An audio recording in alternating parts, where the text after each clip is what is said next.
This week on Alvarez TV, we're playing two wonderful guitars, the FYM60HD and the DYM6HD. We were going to do a comparison with those, but then we got talking about Adirondack spruce and the differences with Sitka. And are those differences true, you know, what we generally perceive them to be? So please join us in our fairly lengthy discussion and we'll do a deep dive into Adirondack.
Headroom. Headroom.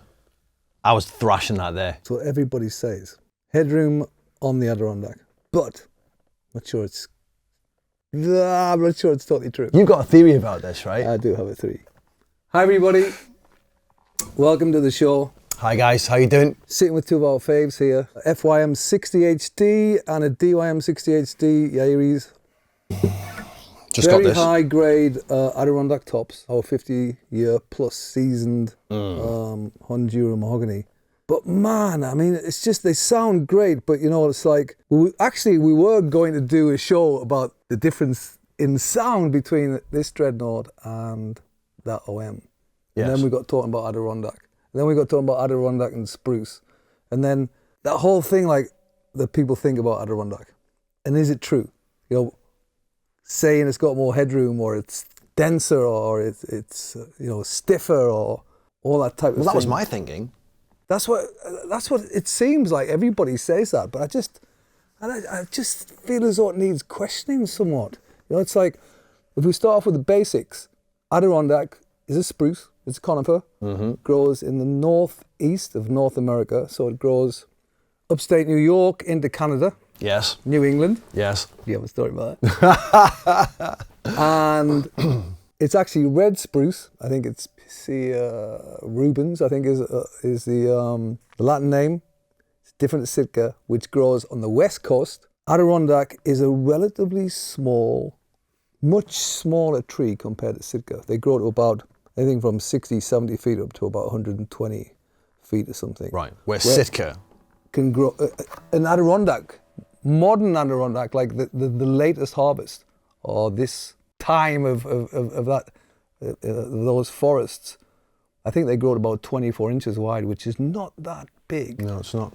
I think some can grow 30, maybe even 40, which are exceptional, but actually... But comparatively to Sitka, they're skinny trees. Yes. And quite small, where Sitka can grow. I mean, big old growth Sitka can be 300 feet. You know, there are a few of those left in the world. Commercial stuff these days is probably 200, 220, 230 feet. So it still dwarfs Adirondack. But modern Adirondack is very different to old growth Adirondack. So it's worth discussing. I mean, so all of those kind of pre-war guitars, those beautiful kind of pre-war guitars, they were mostly Adirondack, right? Correct. In fact, Sitka wasn't available to guitar makers until probably 100 years ago or something. And not a lot of it. So everything was Adirondack. And until, I think, did Martin change in the 60s or late 60s? They went maybe slightly before that. I'm not quite sure. Maybe it was after the war. But we all talk about those pre-war guitars. Yeah. Not just Martins, but other things as well. But they're Adirondack tops, and they have that wonderful openness and tonality and all that sort of stuff. We can get into that. But basically, you know, we deforested the Adirondack or the red spruce region. Yes. And probably most of it was used for construction, I would imagine. And then it wasn't available. The trees weren't big enough for guitar making, certainly. And then modern Adirondack, red spruce, didn't really come back into guitar making in a bigger way until, what, 10, 12 years ago, 15 maybe, certainly 10-ish. And then again, we started seeing Adirondack being used a lot more. We were talking before about how that explosion in guitar making would have had a big bearing on how guitars were built. It does. You know, I think if we're into the stats, right, everything you read online, not everything, you know, there are some different opinions. You can hear this guitar resonating when I'm talking. It's actually making a noise. Is you know, people say Adirondack's got more headroom. You can play it harder. It stays clearer. It doesn't distort. A lot of people say that, and that's out there because it's a stiffer wood. Trebles are maybe more pronounced. There's definitely more clarity than Sitka. And there's some truth to me, in my ears, in that. But the fact is, if you go to wood-database.com, which is, in some ways, it's the best website on the internet, I think, for data and specifications of wood. And the guy who runs it tests everything, like in lab conditions, you know, and dries all the wood to like 12%. He dries it all. Dries it all the same, cuts it the same, and Yeah. he does a Yanker hardness. So he presses ball bearings, and he does modulus rapture, which is like, you know, he tests the breaking points and bends and weights, and he does it all to like the same moisture content. Wonderful resource. If you look on there, Sitka they're very much the same weight, right? Virtually identical. Sitka may be slightly heavier. Sitka is harder and stiffer than Adirondack as a material. So where did this idea come from that it was the opposite of that? I don't know. It's just like we say, but there is truth to it. When it's on a guitar, I can't say, and maybe, you know, if there's other more educated people than me watching, please chime in that, you know, it's a stiffer piece of wood because statistically, specifications, if you know, as a material, it's not. But some of those sonic descriptions are true. And it does seem, I'm not going to say clearer, but it just has to me, to my ears, it leans into the treble register differently to Sitka. And it could be more frequency in that part of, you know, the tonal spectrum, as Tim would say, tonal spectrum. but I can't say that comes from stiffness because there's a piece of material that's not stiffer and it's not harder. It's the same weight. I need some help to understand that. When it comes to headroom, I mean, we were digging into those, right? You can dig into Sitka. You can dig into Sitka, and Sitka will respond, and you can. I can't remember playing a Sitka guitar loud enough where I'm thinking, oh, it's distorting, I better stop hitting it so hard. I can't remember ever thinking that, can you? No. I mean, I've been reading things, you know, researching about this, and I keep hearing that, about this idea of perceived distortion, but it doesn't seem to make any sense. I understand it, like the thinking behind it. Yeah, but whether you can actually hear it. But it's not. But Adirondack is not stiffer as a material. Here's the confusing bit. Adirondack does take longer to open up than Sitka, which would lend to that thinking. Lend to you thinking, well, it takes longer to open up, so it must be stiffer. I've even heard people saying it's springier. Like, if it's springier, is it springier than Sitka? I don't know. Does that mean it has to be stiffer? Jay's got a great story. Jay Hayes, who works for Alvarez in the States. He had a FYM60 all mahogany, and one of these. Yes. I gave him them, and he travels the States with the reps visiting the stores.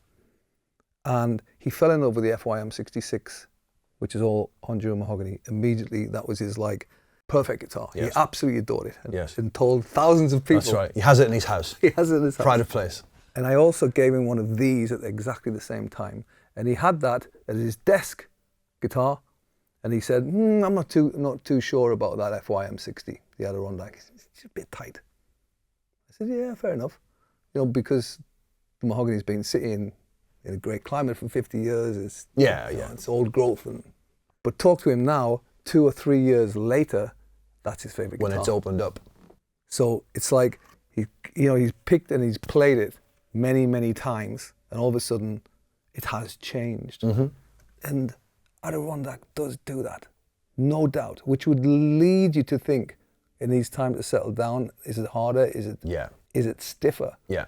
But statistically, as a material, it's not. So you could go back to grain, right? Adirondacks generally wider grain than Sitka. Sitka's got thin, This is a very wide grain on this, right? Very wide grain. These are it's called red spruce. These aren't red at all. They're not red at all. In fact, all of the Adirondack we have are very creamy looking, aren't they? They're very kind of blonde. So to get this grade, you grade tops for cosmetics and stiffness.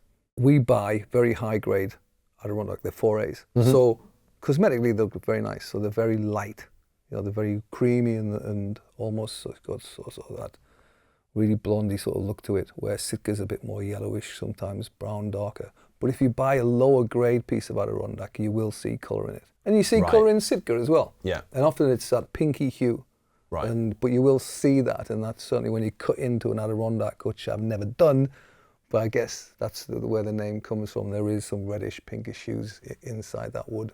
I do have a theory. I don't know if it's right or wrong, or true or false. But certainly after playing guitars and learning about guitars for a long time, and you travel around and you think about all these things that we tend to believe, those pre-war guitars are great for a number of reasons. The Adirondack used on them was hundreds of years old. Exactly, it's very old, isn't it? It's very ancient. Old. That is impactful.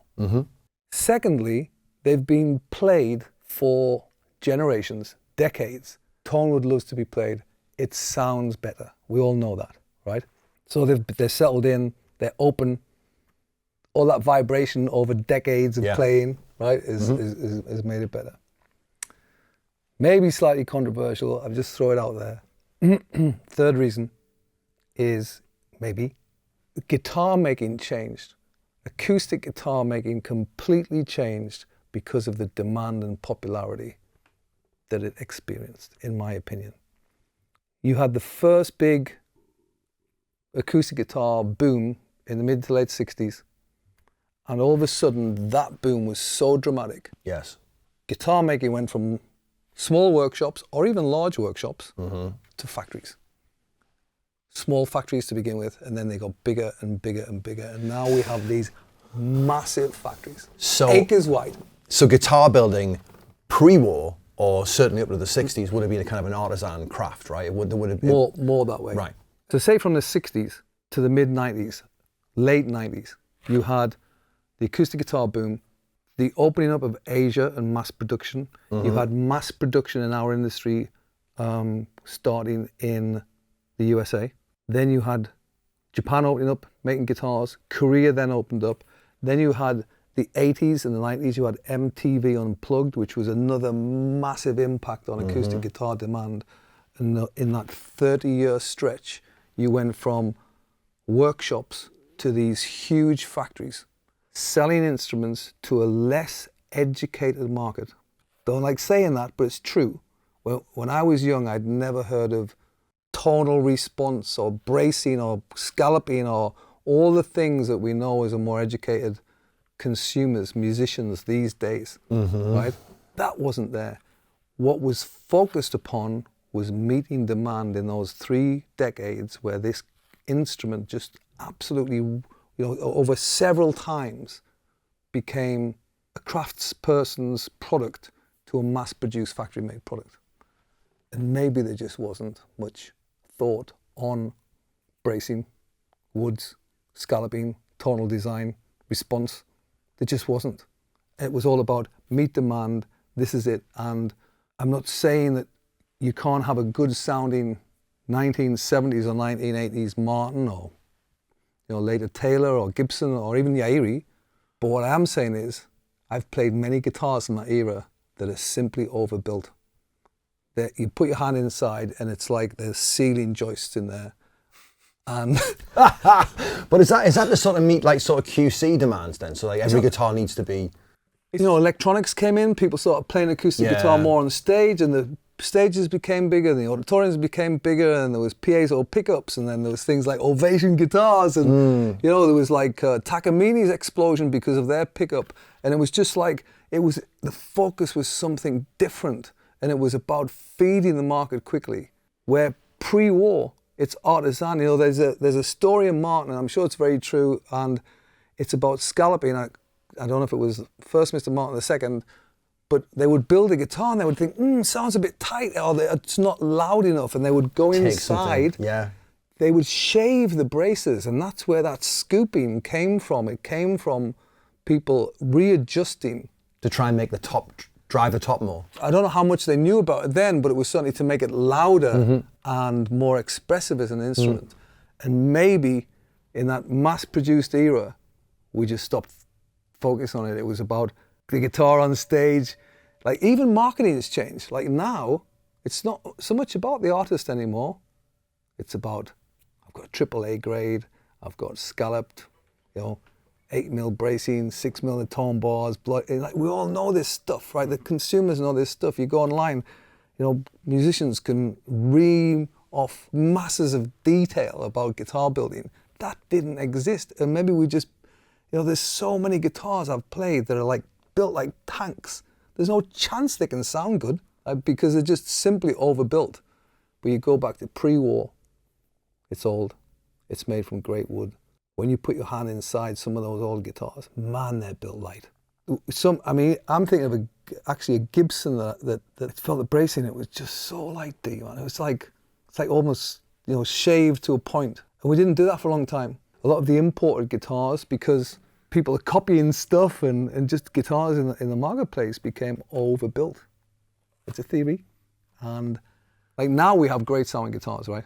Yeah. These are great sounding guitars. You'd put against anything, whether it's pre-war, whatever, obviously you're going to have vintage tonality because time changes that.